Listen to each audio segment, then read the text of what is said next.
It's been 4 months since Hawaii's own Brad Tavares last set foot in the octagon. Despite the time away from the mat, the 25-year-old hasn't forgotten the game plan that's made him one of the most exciting young fighters in the UFC. I like to punch people in the face. Like, I don't want to, I don't mind the grappling, I don't mind the jiu-jitsu, but that's what I like to do, punch people in the face. So that's my game plan, punch this guy in the face and get the win with by any means necessary. The guy that Tavares is referencing to is his upcoming opponent, Bubba McDaniel.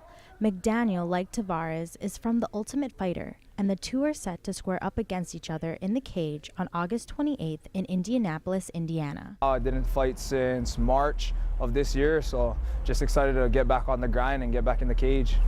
2 fights a year has been the norm for Tavares and most other UFC fighters due to the fact that there are tons of fighters on the roster and not nearly enough fights.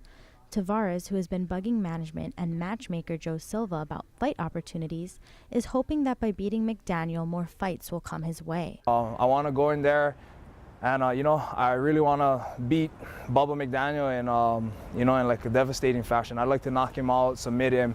I love to finish him. I try to do that in every fight, but I really want to get this because, I want to get that notoriety. Currently, Tavares is riding a 3-fight win streak in the UFC and is 5-1 overall. As far as MMA goes, to know who I am, that I'm a serious contender and I'm here to stay in this division.